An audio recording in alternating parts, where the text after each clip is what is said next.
Goedenavond, het is zaterdag 14 juni en dit is het Zeeuwse nieuws van vandaag.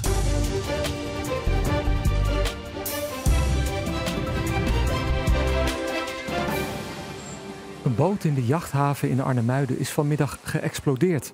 Hierbij vielen 2 gewonden. Eén is er zeer ernstig aan toe. Die is ook met een traumahelikopter afgevoerd. En de andere hond is ter plaatse behandeld. De explosie is vermoedelijk ontstaan door een ontplofte gasfles. Omstanders zagen het gebeuren. Nou, die man die kwam aan boord en ze roken naar gaslucht, hoor ik. En dan heeft hij toch zijn koelkast aangezet. Door dat vonkje van die koelkast is die ontploffing ontstaan. Ja, en die man die stond even later naakt op steiger. En dat was brandwonden had hij.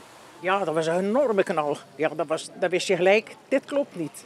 Dit is geen bommetje of zo, dat was echt een enorme knal. Ja, iedereen kwam naar buiten. U bent er wel erg van geschrokken? Ik stond nog te trillen op mijn benen, echt wel. Ja. Dat zal nog wel even duren hier of dat zakt, denk ik. En als je dan die mensen op de boertje ziet, waar ze allemaal voor gewerkt hebben. Toch? Ja, heel erg. Ja, ik vind het heel erg. De brand is overgeslagen naar de naastliggende boot die ook verwoest is. Bij andere boten zijn wat raampjes geknapt. De brandweer is met 3 brandweerwagens uitgerukt. Rond 2:30 is het sein brandmeester gegeven en zijn de boten geborgen. Het was vanmorgen al vroeg druk met fietsers hier op het parkeerterrein bij de Roompot in Goes. Allemaal fietsers die vandaag meedoen aan de Delta Ride for the Roses Midden-Zeeland. Verschillende afstanden zijn mogelijk, 120 kilometer, 80 kilometer, 50 kilometer, 25 kilometer. In ieder geval alle fietsers die doen vandaag mee met hetzelfde doel, geld op te halen voor onderzoek tegen kanker. And a soul afraid of dying that never learns to live.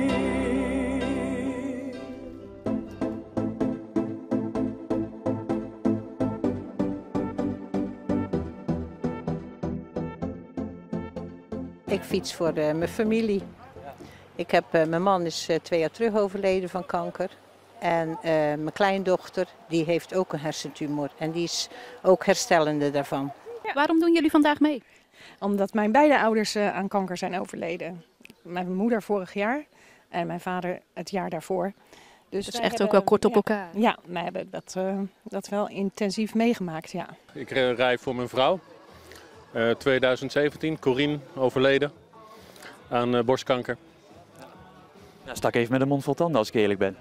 Ja, dat is wel heftig inderdaad.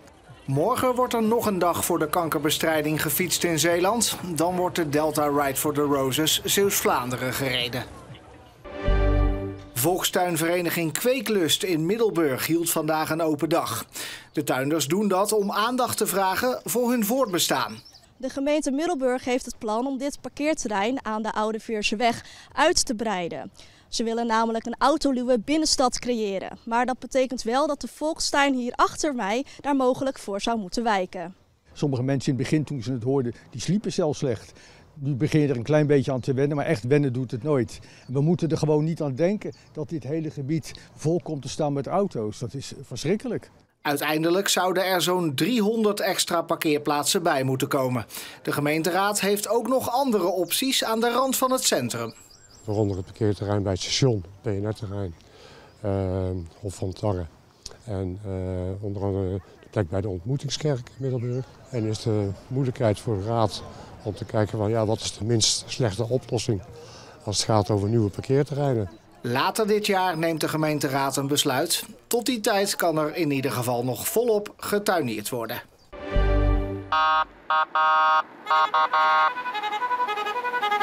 Edwin Post en zijn zoon Laurens Jan doen mee aan de Budapest Rally. De Brescianers doen dat om geld op te halen voor het goede doel. Het Duchenne Parent Project. Ik heb zelf een broer gehad die heeft Duchenne gehad. En die is gestorven op 15-jarige leeftijd. En dat heeft zo'n impact op families. En daarom doen wij hier aan mee. Ja. Het wordt een uitdaging om een week bovenop elkaars lip te zitten.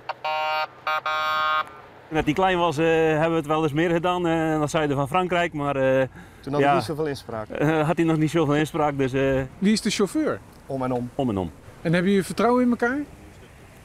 Qua chauffeur bedoel je? Ja, zeker. Ja.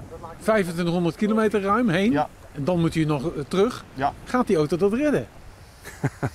Ja, dat is nog een dingetje. Ja. Want zijn jullie handig met auto's ook? Ja, een rolletje duct tape en wat tie wraps en een beetje YouTube, dan kunnen we wel aardig wat. Maar we zijn geen automonteurs. Nee. Vader en zoon starten op 12 juli in Brussel en hopen een week later in Boedapest aan te komen.